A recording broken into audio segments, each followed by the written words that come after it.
Noya mukomeze ngaho mu gihugu cyacu Burundi ubona ko uruta gukina. Kuvyo nkora canke ukuntu nkina comedy ndabona yuko atanumwe andusha. Bose urajya. Bose yani bote nabapiga. Nta ujako. Nta mukomedy numwe andusha gukina. DJICIA avuga ko abahungu bose ngo barongora abakobwa. Asa urumva ikintu kitwa mariage manu ujya mukobwa kwera abahungu batarongora barongora natekane ifate neza bamurongore gusa reke gutera akavuyo ngo abantu barongore. Matira akavuyo. Naza nayo mahera amatuje mu vyo kurongora. Mu quartier banze kukucheka mukina ama broje ndahaza hano nakuri. Ugize mariage y'ubuhimbiri ndugu yangu bana. Ivyo urukundo bahibanye ni fresh ko mu wamuha akanya abandi bantu babashaka abo bikundanye. Agahungu kari fast akace karondera umukobwa ari fast arondere koresha umwanya fresh sana maisha enderere. Tegenze gutubwira ushike muri light school. Umwandisi wa light school yabona yuko ndabikwiye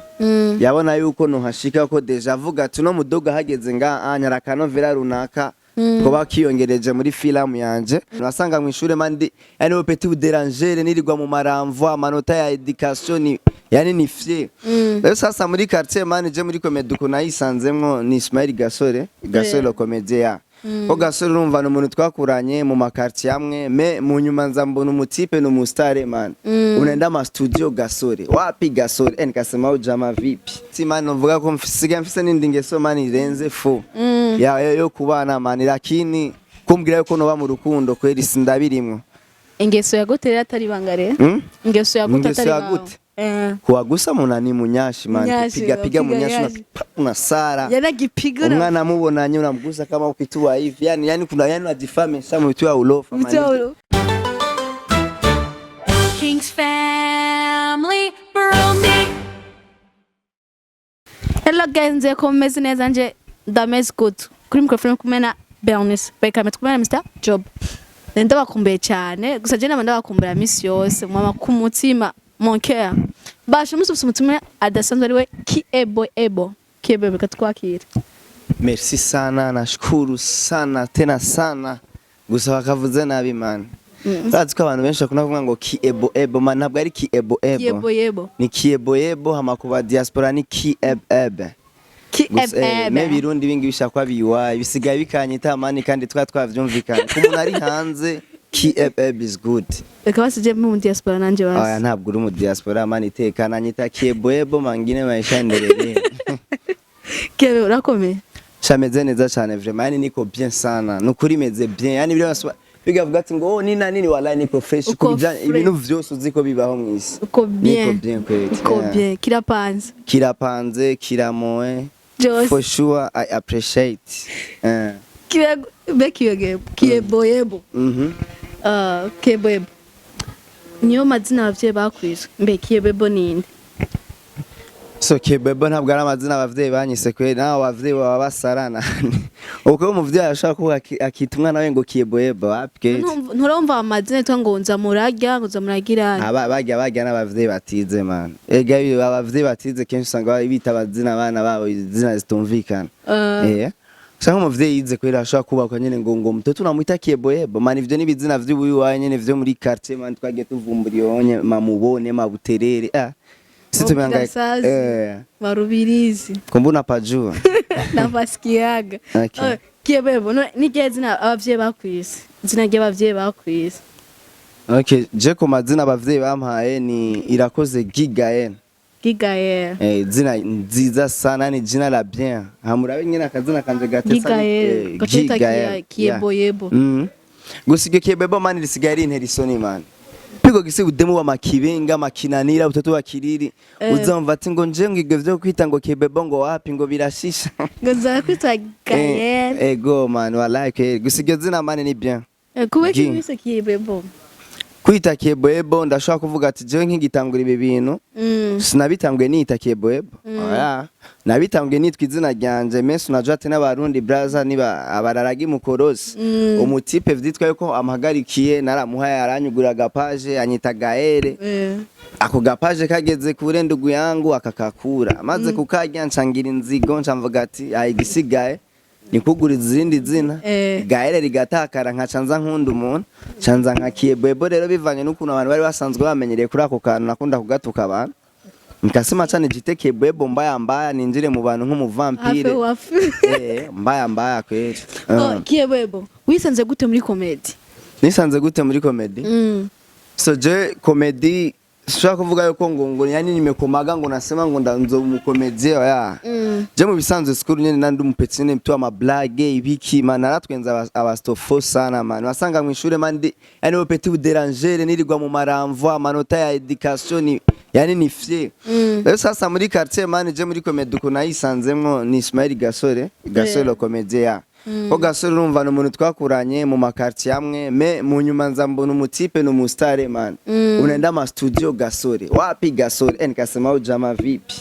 urumva niwe muntu ndashaka kuvuga ko niwe yanyaktiye man yamene experience sana mbaka nikajikutana ibi bintu ndabikunze nca ntangura camvuga ati nakaye nsanzwe ndumuyi wayi wavyo reka ndavyinjiremo ndavyiga hama ndabe nanje aho bizoherera aho zoguta Kiyeboyebo watanguye ryari gukina comedy yawe ya mbere yatanguye ryari so je comedy nayitanguye ubwo urumva ivyo bintu vya Gasore nivyo vyatumye ninjira muri ibi bintu siko cha dutangura UI dufata amasimu ubusimu wa ulofa braza maitere tuja mwishamba dusara mani batubona nk'abasazi gusa mu nyuma cha turonka umutipe hari 2019 konye mu ntango zo muri 2019 cha turonka umutipe asanzwe yigisha abantu kandi uyo mutipe yigishije benshi acha tubwira ati peti mureke ubu UI muze mwiga ibi bintu mubimenye neza kugira ngo muje mu bantu muko naka experience ka bien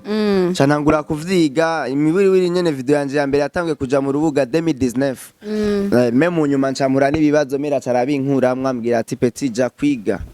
nikabitoka ndani candabiva cangaruka rero nka Kiyeboyebo ma 2024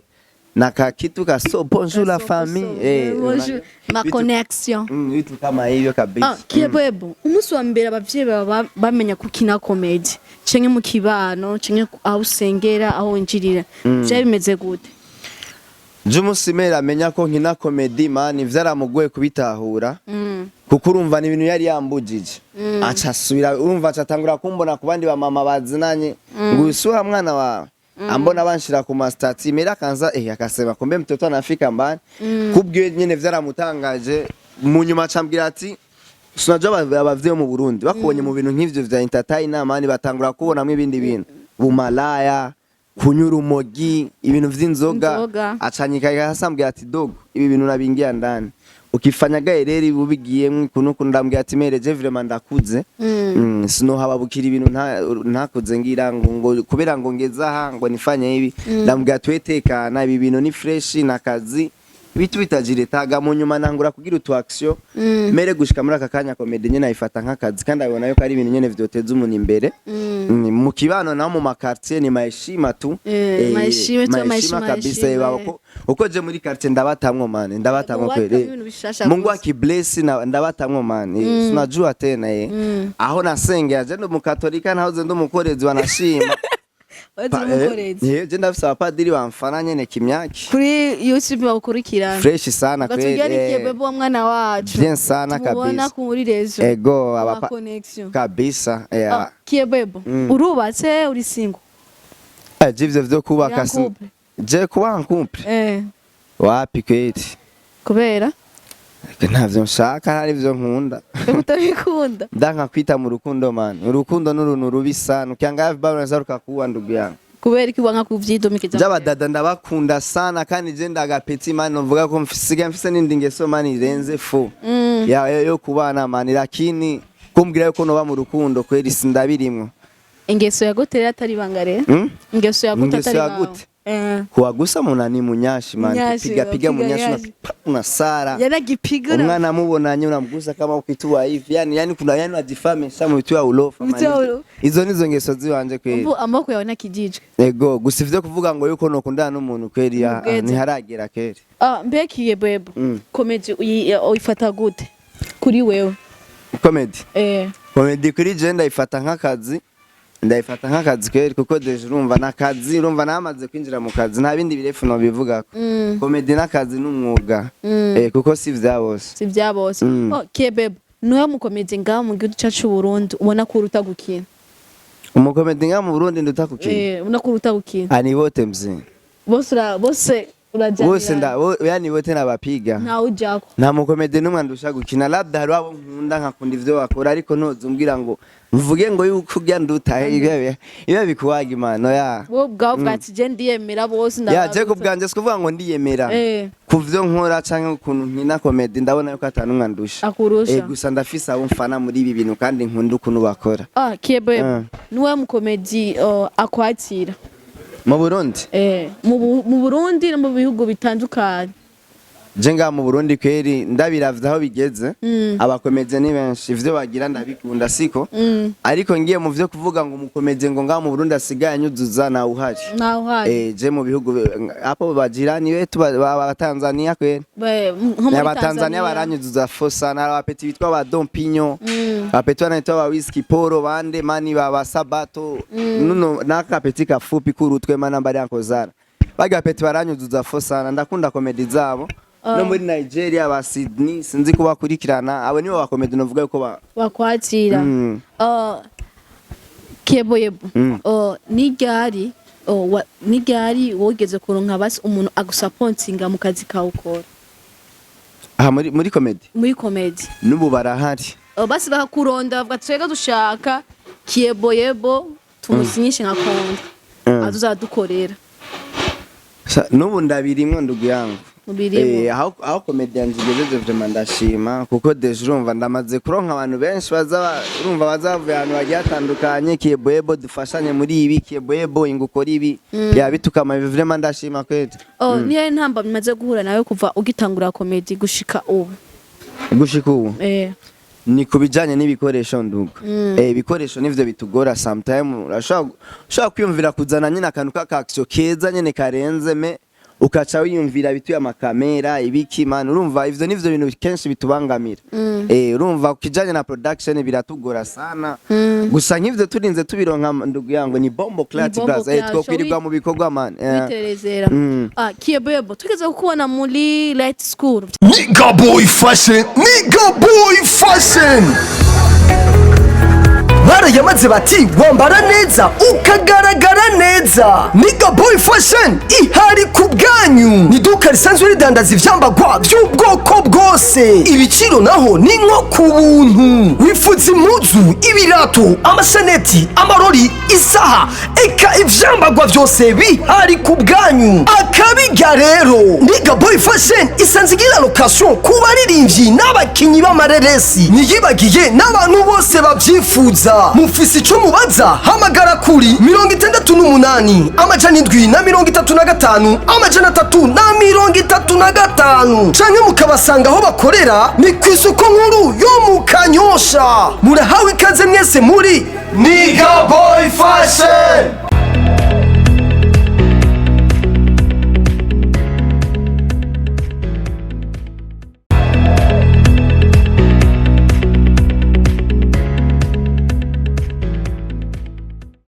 tegenze gutugira ushike muri Light School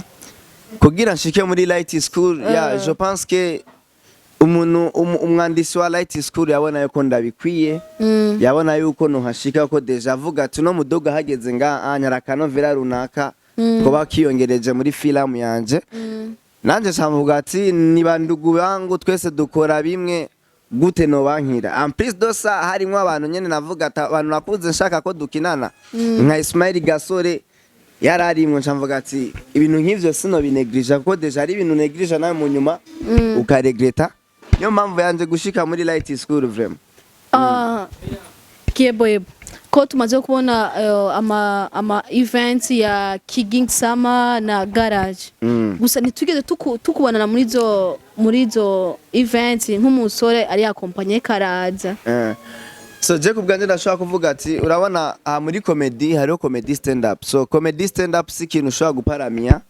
gusa ibintu byo kuri stage urashaka no gukrea sketch ibintu bikagenda fresh ariko ngerageje kuramuza Kiging Summer comedy canke ibi vya Rauri so ni ibintu ndashaka kuvuga kenshi bibaza kubijanye na comedy stand up so nga mu Burundi araba comedy bamaze kwiklasa mu bintu vya comedy stand up kandi tuje kubira aba comedy stand up sio buyo wa ndugu yangu uravyumva si bwa ya si bwa na twama twabi twarabigiyemwo ariko ntitwavuga yuko tubifise ko experience kuruta abandi hari abantu basanzwe bazwi muri ivyo bintu nk'umuntu nka Kigingi vraiment kuri stand up yo cana kwica hari bajya ba Kim Kiwi banani n'abakomedi benshi muri stand up vraiment bashoboye bavyumva yo sasa mu gihe organize biga bidiri kenshi barabajya basanzwe babirimwo niyo mpamvu rero kumbura mu bintu nkabijyanye birumvikana kuko si style yanje siyo style ndimwe muri comedy wanje. Twabonye muri Miss hariho comedy ya Buja Night Comedy iki yayicereka bicika mu gihugu cyacu Burundi. Kuki tutarakuzi kubona makazi tubanze ko n'abakomedi bagiye batandukanye bafise impano zigiye zitandukanye kandi bone ntibaraba ngo ni stand up oya bafatira kuri vyose bive nataho umuntu abafise. Okay, bivanye na tala ya comedy urashobora kuba uri umukomedi siko ariko hari ikindi kintu kiza kwiyongera kuja imbere ku stage imbere ya watu ni vya bindi bavuga ati abarundi kenshi twamaze kuba abayuwaye si benye hari abarundi bavuga ati iki kintu reka ndakije mugasanga ico kintu nta experience nimwe agifiseko me iriya kutaka kujionesha kugira ngo akore akaja hajya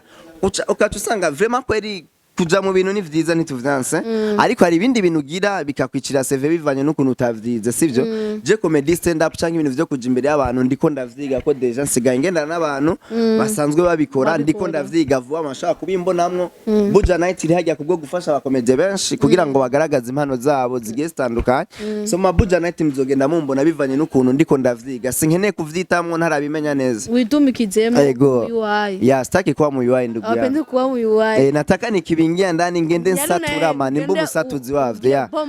yeah of course Kiyeboyebo mu gihugu cyacu Burundi twe dufise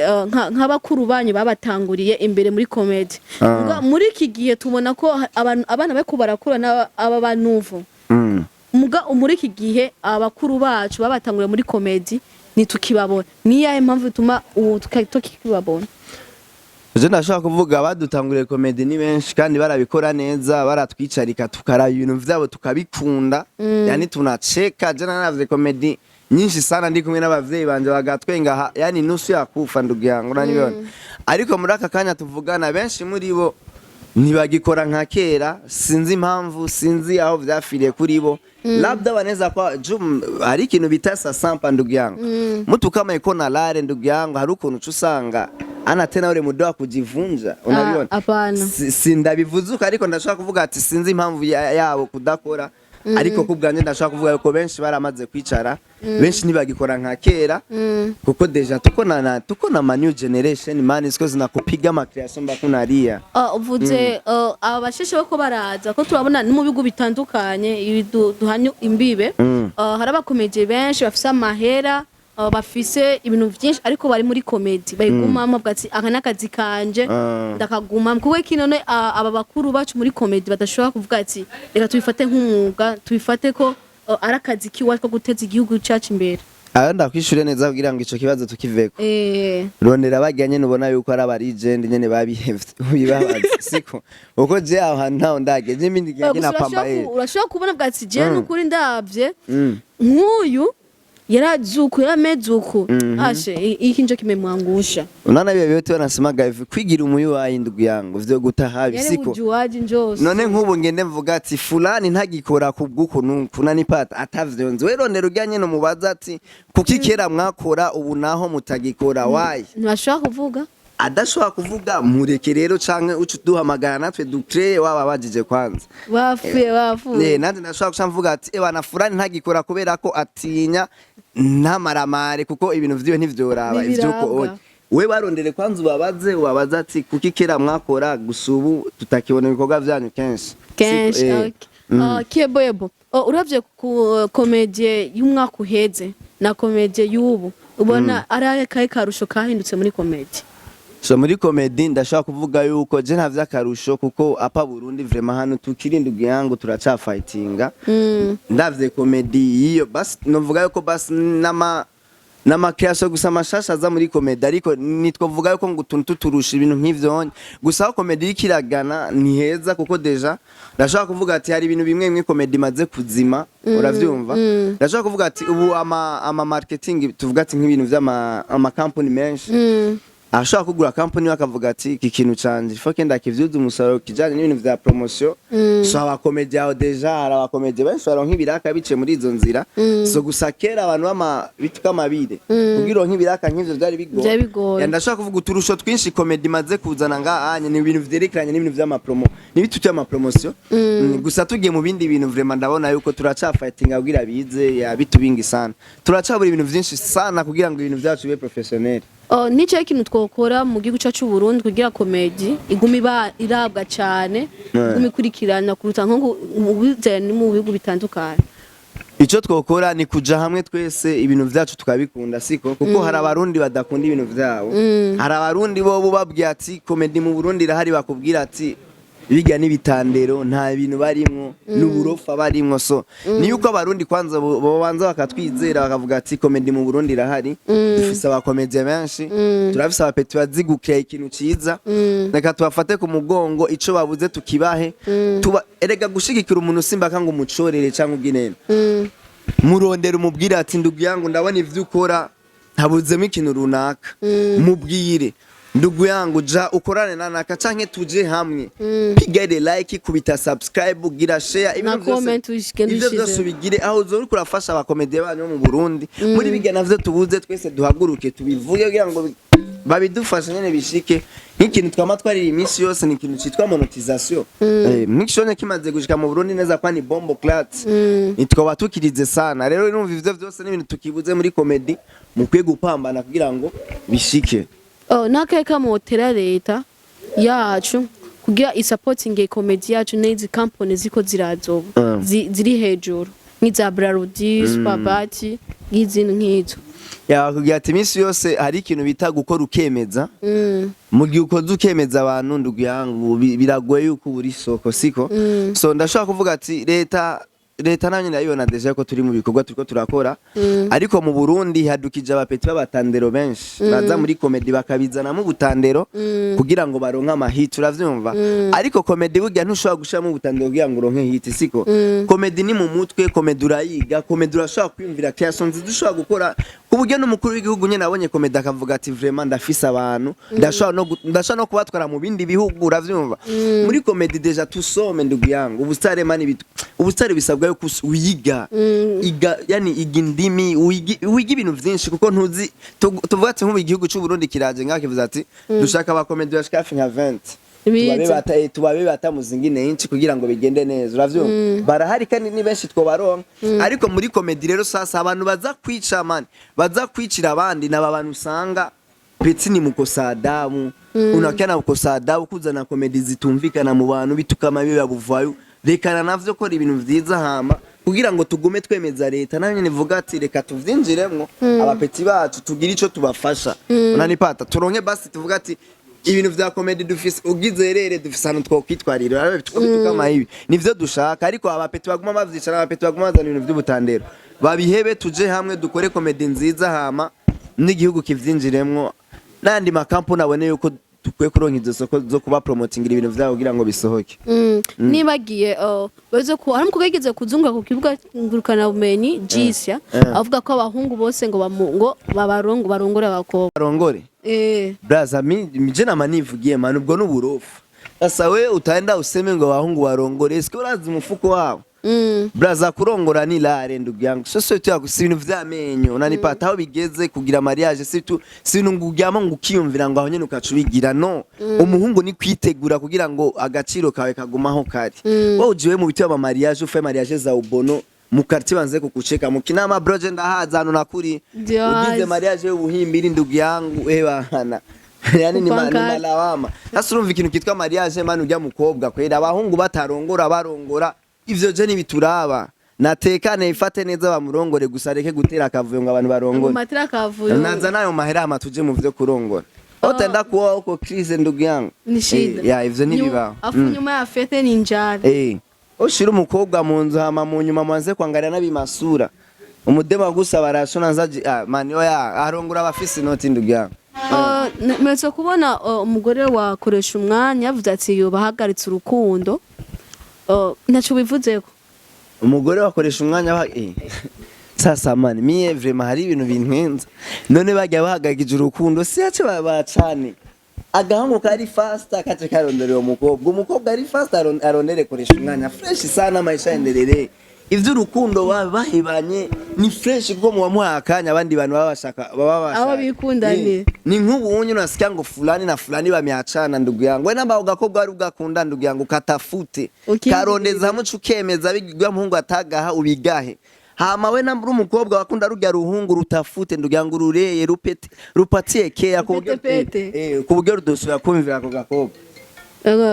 reka ndagushimire cyane Kiyeboyebo kuba twitavye akamu